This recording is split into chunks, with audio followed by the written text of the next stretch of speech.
ಕಾರ್ಯಕ್ರಮಕ್ಕೆ ಮತ್ತೆ ಸ್ವಾಗತ. Celebrity bride. ಇವತ್ತಿನ ಸೆಲೆಬ್ರಿಟಿ ಬ್ರೈಡ್ ನಿಮಗೆಲ್ಲ ಗೊತ್ತು, ಬೆಂಗಳೂರಿನ ಪ್ರಸಿದ್ಧ ಕೂಚಿಪುಡಿ ಮತ್ತು ಭರತನಾಟ್ಯ ನೃತ್ಯ ಗುರು ವೀಣಾಮೂರ್ತಿ ವಿಜಯಪನಿ ಅವ್ರ ಜೊತೆ ಮಾತನ್ನು ಮುಂದುವರಿಸೋಣ.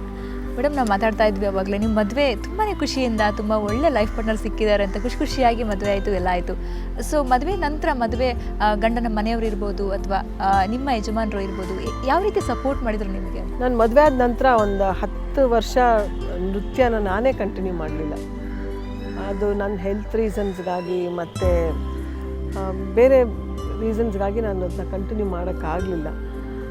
ಅದಾದ ನಂತರ ಅಂದರೆ ಕಂಟಿನ್ಯೂ ಅಂದರೆ ಹೇಳ್ಕೊಡ್ತಾ ಇದ್ದೆ, ನಾನು ಡ್ಯಾನ್ಸ್ ಪರ್ಫಾರ್ಮೆನ್ಸ್ ಕೊಡ್ತಾ ಇರಲಿಲ್ಲ, ಅಂದರೆ ಮಕ್ಕಳಿಗೆ ಹೇಳ್ಕೊಡ್ತಾ ಇದ್ದೆ. ಬಟ್ ಆವಾಗಲೂ ಅಷ್ಟೇ ನನಗೆ ತುಂಬಾ ಪ್ರೋತ್ಸಾಹ ಇತ್ತು ಅವ್ರ ಕಡೆಯಿಂದ.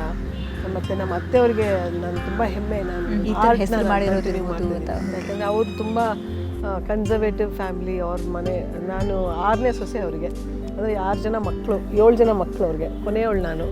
ಅವರೆಲ್ಲರೂ ಹೌಸ್ ವೈಫು ಅಥವಾ ಈ ಥರದ್ದೇ ಒಂದು ಲೈಫ್ನಲ್ಲಿದ್ದರು. ನಾನು ಒಬ್ಬಳೇ ಸ್ವಲ್ಪ ಬೇರೆ ಇದ್ದಿದ್ದು. ಆದ್ರೂ ಅವರು ಒಂದು ದಿವಸನಾದರೂ ನೀನು ಹಿಂಗೆ ಮಾಡಿಕೊಡ್ದು, ನೀನು ಎಲ್ಲಿಗೆ ಹೋದೆ, ಯಾತಕ್ಕಿಷ್ಟು ಹೊತ್ತಾಯಿತು, ಆ ಥರ ಎಲ್ಲ ಯಾವತ್ತೂ ನನ್ನ ಕೇಳಿದ್ದವರೇ ಅಲ್ಲ. ತುಂಬ ಹೆಮ್ಮೆಯಿಂದ ನನಗೆ ಪ್ರೋತ್ಸಾಹ. ಈ ಮಟ್ಟಕ್ಕೆ ನೀವು 30-31 ವರ್ಷ ನೀವು ಅಲ್ಲಿ ಅದೇ ಕ್ಷೇತ್ರದಲ್ಲಿ ಮುಂದುವರೆದು ಇಷ್ಟೊಂದು ಹೆಸರು ಮಾಡಿರೋದರಲ್ಲಿ ನಿಮ್ಮ ಒಂದು ಪ್ರೋತ್ಸಾಹ, ನಿಮಗೆ ಒಂದು ಸಿಕ್ಕಿರೋ ಪ್ರೋತ್ಸಾಹ ಇರ್ಬೋದು ಅಥವಾ ನಿಮ್ಮ ಆಸಕ್ತಿ ಎಲ್ಲ ಕೆಲಸ ಮಾಡಿದೆ. ಸೊ ಎಸ್ಪೆಷಲಿ ನಿಮ್ಮ ಗಂಡನ ಬಗ್ಗೆ ಏನು ಹೇಳ್ತೀರಾ ಇದ್ರ ಬಗ್ಗೆ? ನಾನು ಏನು ಮಾಡಿದ್ರೂ ಅವ್ರಿಗೆ ಬಹಳ ಖುಷಿ. ಅವರಿಗೆ ಇನ್ನು ನಾನೇ ಹೆಚ್ಚಾಗಿ ಅವ್ರಿಗೆ ಹೇಳಲ್ಲ, ಆದರೆ ನಾನು ಎಂಥದ್ದೊಂದು ಚಿಕ್ಕ ಕೆಲಸ ಮಾಡಿದ್ರೂ he is very proud of me. ಆ ಥರದ್ದು ಒಂದು ಸ್ವಭಾವ ಅವ್ರದ್ದು. ಆಮೇಲೆ ನಾನು ಯಾವುದೇ ಕೆಲಸ ಮಾಡಿದ್ರೂ ಅವರು ಹೆಚ್ಚಾಗಿ ಬಂದು ಇಂಟರ್ಫಿಯರ್ ಆಗಲ್ಲ. ಓ ಹೀಗೆ ಮಾಡಬಾರ್ದು, ಹೀಗೆ ಮಾಡಿದೆ, ಯಾಕೆ ಹೀಗೆ ಮಾಡಿದೆ ಅಂತ ಕೇಳಲ್ಲ. ಆದರೆ ಏನಾದರೂ ಸಲಹೆ ಬೇಕಾದರೆ, ಇವಾಗ ಇಷ್ಟು ಖರ್ಚಾಗ್ತದೆ ಈ ಫೆಸ್ಟಿವಲ್ಗೆ, ಇದು ಹೇಗೆ ಮಾಡಲಾ ಇಲ್ವಾ ಅಂದರೆ ಅದು ಎಕ್ಸ್ಪರ್ಟ್ ಅಡ್ವೈಸ್ ಕೊಡ್ತಾರೆ. ಆ ಥರದ್ರಲ್ಲಿ ತುಂಬ ಹಿಂದೆ ನಿಂತು ತುಂಬ ಸಪೋರ್ಟ್ ಮಾಡ್ತಾರೆ, ಇಂಟರ್ಫಿಯರ್ ಆಗಲ್ಲ. ಸಾಕಷ್ಟು ವಿದ್ಯಾರ್ಥಿಗಳು ನಿಮ್ಮ ಕೈಲಿ ಕಲಿತು ಈಗ ಒಳ್ಳೊಳ್ಳೆ ಡ್ಯಾನ್ಸರ್ಗಳಾಗಿ ಒಳ್ಳೆ ನೃತ್ಯಗಳ ಅಭ್ಯಾಸ ಮುಂದುವರಿಸ್ಕೊಂಡು ಪರ್ಫಾರ್ಮೆನ್ಸ್ ಎಲ್ಲ ಕೊಡ್ತಾ ಇದ್ದಾರೆ. ಸೊ ಮಕ್ಕಳಿಗೆ ಹೇಳ್ಕೊಡುವಾಗಲೂ ನಿಮಗೆ ಎಷ್ಟು ಒಂಥರ ಖುಷಿ ಆಗ್ತಿತ್ತು, ಅಂದರೆ ನೀವು ಕಲ್ತಿರೋ ಡ್ಯಾನ್ಸನ್ನೆಲ್ಲ ಅವ್ರಿಗೆ ಹೇಳ್ಕೊಡ್ಬೇಕಾದ್ರೆ? ಸೊ ಏನನ್ಸುತ್ತೆ ಈ ಡ್ಯಾನ್ಸ್ ಕ್ಲಾಸ್ ಬಗ್ಗೆ ಮಾತಾಡೋದು? ನನ್ನ ಸ್ಟೂಡೆಂಟ್ಸೇ ನನ್ನ ದೊಡ್ಡ ಸೌಭಾಗ್ಯ ಅನ್ಕೋತೀನಿ. ಯಾಕೆಂದರೆ ಪ್ರತಿಯೊಬ್ಬ ಸ್ಟೂಡೆಂಟು, ನನಗೆ ಕೆಲವೇ ಸ್ಟೂಡೆಂಟ್ಸ್ ಇದ್ರೂ ಅವರೆಲ್ಲ ಒಳ್ಳೆ ಹೆಸರು ತಂದಿದ್ದಾರೆ. ಸಂಜಯ್ ಆಗಲಿ ಅಥವಾ ಶಮಾ ಆಗಲಿ, ಸೂರ್ಯ ಆಗಲಿ, ಮತ್ತು ಸಂಗೀತ ಪಣೀಶ್ ಅಂತ, she is the youngest dancer in the world today. ಅವಳು 9 ವರ್ಷಕ್ಕೇ 111 ಪರ್ಫಾರ್ಮೆನ್ಸಸ್. ಈ ಚಿತ್ರ ಬರೆಯೋದು, ನೃತ್ಯ ಚಿತ್ರ ಅಂತ ಬರುತ್ತೆ ಒಂದು, ಅಂದರೆ ನೃತ್ಯ ಮಾಡ್ತಾ ಮಾಡ್ತಾ ಚಿತ್ರ ಬಿಡಿಸ್ಬೇಕು ಕಾಲಿನಲ್ಲಿ. ಇದು ನನಗೆ, ನಾನೊಬ್ಬಳೇ ಅಲ್ಲದೆ ಇನ್ನೊಂದು 10 ಜನ ಇರ್ಬೋದು ಇಂಡಿಯಾನಲ್ಲಿ ಗೊತ್ತಿರೋವಂಥ ಈ ನೃತ್ಯ ಗೊತ್ತಿರೋವಂಥವ್ರು. ಅಂಥದ್ರಲ್ಲಿ ಇವಳು, she is the youngest child to do that. ಅವಳಿಗೆ ಇದು ವರ್ಲ್ಡ್ ರೆಕಾರ್ಡ್ಸ್ನಲ್ಲಿ ಅವಳದು ಹೆಸರು ಇದೆ. ಏನಾದರೂ ಚೇಂಜಸ್ ತರಬೇಕು ಅಂತ ಅನಿಸುತ್ತಾ ನಿಮಗೆ? ನಿಮ್ಮ ಸ್ಟೂಡೆಂಟ್ಸ್ ಈ ಥರ ಉತ್ಸಾಹದಿಂದ ಕಲಿತಿರ್ಬೇಕಾದ್ರೆ ನಿಮ್ಮ ಕಡೆಯಿಂದ ಸೊ ಹೊಸತನ ಏನಾದರೂ ಕೊಡಬೇಕು ನಾನು ಅಂತ ಒಂದು ನಾನು ತುಂಬ ಇಷ್ಟಪಡ್ತೀನಿ. ಅಂದರೆ ನಮ್ಮ ಟ್ರೆಡಿಷ್ನಲ್ ಕಲ್ಚರ್ ನಾವು ಎಲ್ಲೂ ಬಿಟ್ಕೊಳ್ಳದೆ, ಈ present day generation fast paced disco ಆಗಲಿ ಅಥವಾ ಬಾಲಿವುಡ್ ಡ್ಯಾನ್ಸ್ಗಳಾಗಲಿ, ಅದನ್ನು ನೋಡಿ ಇದನ್ನು ಮೆಚ್ಚಿಸೋ ಅಂಥ ಒಂದು ನಾವು ಗಮನ ತರಬೇಕು ಯೂತ್ನಲ್ಲಿ ಅನ್ನೋದು ಒಂದು ನನಗೆ ತುಂಬ ಆಸೆ. ಅದನ್ನು ಟ್ರೈ ಮಾಡ್ತಾಯಿದ್ದೀನಿ ನಾನು. ಮೊನ್ನೆನೇ ನಂದು ಸಮನ್ವಯ ಆರ್ಟ್ಸ್ ಫೆಸ್ಟಿವಲ್ ಮಾಡಿದೆ. ಇದು 32ನೇ ವರ್ಷದ್ದು ನಂದು ಡ್ಯಾನ್ಸ್ ಸ್ಕೂಲಿನ ಫೆಸ್ಟಿವಲ್ಲು. ನೀವೀಗ ಹೇಳಿದ್ರಿ, ನೀವು ಕಲಿಯುವಾಗ ಇರುವಂಥ ಸೌಲಭ್ಯ ಇರ್ಬೋದು, ಸವಲತ್ತು ಇರ್ಬೋದು, ಈಗ ನೀವು ಸ್ಟೂಡೆಂಟ್ಸ್ ಕಲಿಯೋದಕ್ಕೂ ತುಂಬ ಡಿಫ್ರೆನ್ಸ್ ಇದೆ ಅಲ್ವಾ? ತುಂಬ ಡಿಫ್ರೆನ್ಸ್ ಇದೆ. ಇವಾಗ ಅವರಿಗೆ ಒಳ್ಳೆ ಅವಕಾಶಗಳಿದೆ, ಅಪಾರ್ಚುನಿಟಿ ಜಾಸ್ತಿ ಇದೆ, ಎಕ್ಸ್ಪೋಜರ್ ಇದೆ. ಆ ಥರದ್ದು ಸಲಕರಣೆಗಳು ನಮಗಿರಲಿಲ್ಲ. ನಮ್ಮ ಗುರುಗಳು ಏನು ಹೇಳ್ಕೊಡ್ತಾರೋ ನಾವು ಅದನ್ನು ಕಲಿತಿದ್ವಿ ಅಷ್ಟೇ. Today's children have more exposure towards all these things. ಏನನ್ಸುತ್ತೆ ನಿಮಗೆ ಈ ಜವಾಬ್ದಾರಿಗಳನ್ನೆಲ್ಲ ನಾನು ಎಷ್ಟು ಮಟ್ಟಿಗೆ ನಾನು ಹೆಂಗೆ ಮಾಡಬೇಕು, ಅಥವಾ ನಿಮ್ಮದೊಂದು ಪ್ಲ್ಯಾನ್ ಇದೆ ಏನಾದರೂ ಈ ಥರ ಒಂದು ಈ ನೃತ್ಯ ಕ್ಷೇತ್ರದಲ್ಲಿ ಈ ಥರ ಮಾಡಬೇಕು ಅಂತ? ಇವಾಗ ನಾನು ಬೆಂಗಳೂರು ಅಂತಾರಾಷ್ಟ್ರೀಯ ಕಲಾ ಮಹೋತ್ಸವ ಅಂತ ನನ್ನ ಪಾರ್ಟ್ನರ್ ಹಾಗೂ ಫ್ರೆಂಡ್ ಡಾಕ್ಟರ್ ಸುಮಾ ಸುಧೀಂದ್ರ ಅವ್ರ ಜೊತೆ ಮಾಡ್ತಾಯಿದ್ದೀನಿ. ಇದು 5ನೇ ವರ್ಷ ನಮ್ಮದು. ಈ ಸಲ 11 ಕಡೆ ಬೆಂಗಳೂರಿನಲ್ಲಿ ಮಾಡಿದ್ವಿ. 11 ದಿವಸ 9 ಕಡೆಗಳಲ್ಲಿ ಮಾಡಿದ್ವಿ. ಎಲ್ಲ ಅಂತಾರಾಷ್ಟ್ರೀಯ ಮಟ್ಟದ ಆರ್ಟಿಸ್ಟ್ಗಳು ಪ್ರಪಂಚಾದ್ಯಂತ ಬಂದಿದ್ರು ಇಲ್ಲಿ. ಇದೆಲ್ಲ responsible jobs for a senior person. ಇದೆಲ್ಲ ನಡೆಸ್ಬೇಕು ಅಂದರೆ ಫ್ಯಾಮಿಲಿ ಫಸ್ಟು ಮುಖ್ಯ. ಸಪೋರ್ಟ್ ಬೇಕೇ ಬೇಕು.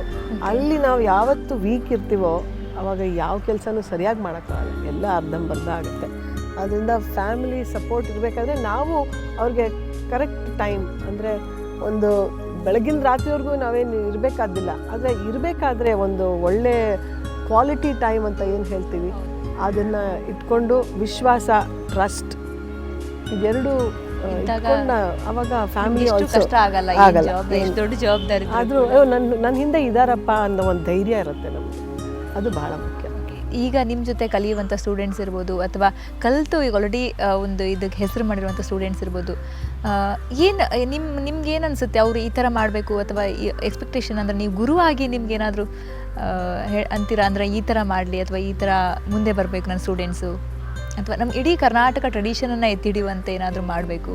ನಮ್ಮ ಕರ್ನಾಟಕದಲ್ಲಿ ಒಡಿಸ್ಸಿ ಪ್ರಕಾರ ತಗೊಳ್ಳಿ, ಅವರೇ ಬಂದು ಇಲ್ಲಿ ಅವ್ರಿಗೆ ಒಂದು ಲ್ಯಾಂಡು ಇದು ನಮ್ಮ ಗೌರ್ಮೆಂಟೇ ಅವರಿಗೆ ಕಲ್ಪಿಸ್ಕೊಟ್ಟು ಅವ್ರು ತುಂಬ ಅಭಿವೃದ್ಧಿ ಆಗಿದ್ದಾರೆ. ಕಥಕ್ಕಳಿ ತಗೊಳ್ಳಿ, ಅವರು ಬಂದು ಮಾಡಿದ್ದಾರೆ.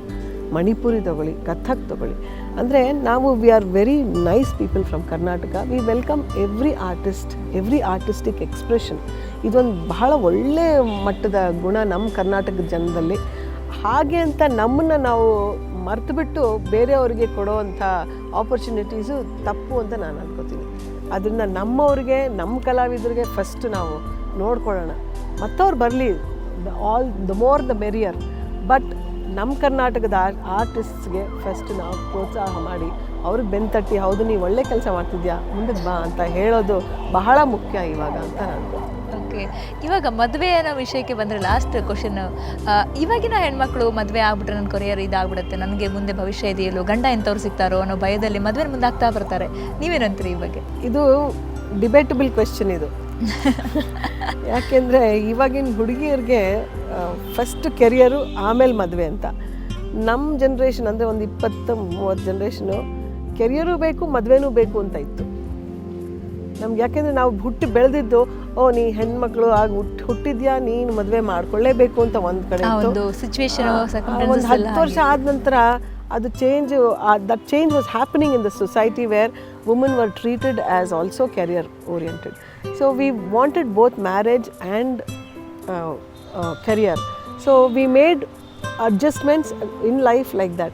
ಇವಾಗಿನ ಹುಡುಗಿಯರಿಗೆ ಮದುವೆ ಇಲ್ಲದೆ ಹೋದ್ರೂ ಪರವಾಗಿಲ್ಲ ಅಂತ ಅನಿಸುತ್ತೆ. ಆದರೆ ಅದು ಒಂದು ವಯಸ್ಸಾದ್ಮೇಲೆ ಅರ್ಥ ಆಗುತ್ತೆ, ಯು ನೀಡ್ ಅ ಪಾರ್ಟ್ನರ್. ಆವಾಗ ಸಡನ್ನಾಗಿ ಒಂದು ಪಾರ್ಟ್ನರ್ ಬೇಕು ಅಂತ ಹುಡ್ಕೊಂಡ್ರೂ ಕಷ್ಟ, ಸಿಗೋದು ಕಷ್ಟ. ಆದ್ದರಿಂದ ನಾವು ಏನು ಸ್ಯಾಕ್ರಿಫೈಸ್ ಮಾಡಿದ್ರು, ಒಬ್ಬರೇ ಇದ್ದರೂ ಒಂದು ಸ್ಯಾಕ್ರಿಫೈಸ್ ಮಾಡಬೇಕು, ಇಬ್ಬರಿದ್ದರೂ ಇನ್ನೊಂದು ಥರ ಸ್ಯಾಕ್ರಿಫೈಸ್ ಮಾಡಬೇಕು. ಇದು ಎರಡನ್ನೂ ಇಟ್ಕೊಂಡು ಒಂದು ಸಮತೋಲನದಲ್ಲಿ ನಾವು ನಡ್ಸ್ಕೊಂಡು ಬಂದರೆ ಅದು it will be very nice. Family is a very very tested, time tested, beautiful unit in our lifes. So family ಬಗ್ಗೆ ಯೋಚನೆ ಮಾಡಿ ಅಂತ ಖಂಡಿತ ಹೇಳ್ತೀನಿ. Thank you so much. ಒಳ್ಳೆ ಮಾತು ಹೇಳಿದ್ರಿ, ನಮ್ಮ ಯಂಗ್ಸ್ಟರ್ಸಿಗೆ ಒಂದು ಒಳ್ಳೆ ಕಿವಿ ಮಾತು ಹೇಳಿದ್ರಿ. ಥ್ಯಾಂಕ್ ಯು ಸೊ ಮಚ್ ನಮ್ಮ ಜೊತೆ ಮಾತಾಡೋದಕ್ಕೆ. Thank you so much. Okay ವೀಕ್ಷಕರೇ, ನೋಡಿದ್ರಲ್ಲ ಇವತ್ತಿನ ಸೆಲೆಬ್ರಿಟಿ ಬ್ರೈಡ್ ವೀಣಾಮೂರ್ತಿ ವಿಜಯ್ ಅವರು ಹೇಳೋ ಹಾಗೆ ಪ್ರತಿಯೊಬ್ಬರ ಜೀವನದಲ್ಲೂ ಮದುವೆ ಅನ್ನೋದು ಇದೆಲ್ಲ ತುಂಬಾ ಮುಖ್ಯ ಪಾತ್ರ ವಹಿಸುತ್ತೆ. ಆ ಸಂಭ್ರಮ ಸಡಗರ ಪ್ರತಿಯೊಬ್ಬರ ಜೀವನದಲ್ಲೂ ನಡೀಲೇಬೇಕಾಗಿರುತ್ತೆ. ಕೆರಿಯರ್ ಜೊತೆಗೆ ಭವಿಷ್ಯ ಅಂತಂದ ಮುಂದುವರೆದಾಗ ಅಲ್ಲಿ ಜೀವನ ಕೂಡ ಮುಖ್ಯ ಆಗಿರುತ್ತೆ ಅಂತಲೇ ಹೇಳ್ತಾ ಇದ್ರು. ಸೊ ಅವ್ರು ಹೇಳೋ ಮಾತು ನಿಜವಾಗ್ಲೂ ಒಳ್ಳೆಯ ಮಾತು ಅಂತಲೇ ಹೇಳ್ಬೋದು. ಇದು ಇವತ್ತಿನ ಸೆಲೆಬ್ರಿಟಿ ಬ್ರೈಡ್ ವಿಶೇಷ. ಮುಂದಿನ ವಾರ ಇದೇ ರೀತಿ ಮತ್ತೊಬ್ಬ ಸೆಲೆಬ್ರಿಟಿ ಜೊತೆಗೆ ಬರ್ತೀವಿ. ನೇರ ದಿಟ್ಟ ನಿರಂತರ ಸುದ್ದಿಗಾಗಿ ನೋಡ್ತಾ ಇರಿ ಸುವರ್ಣ ನ್ಯೂಸ್.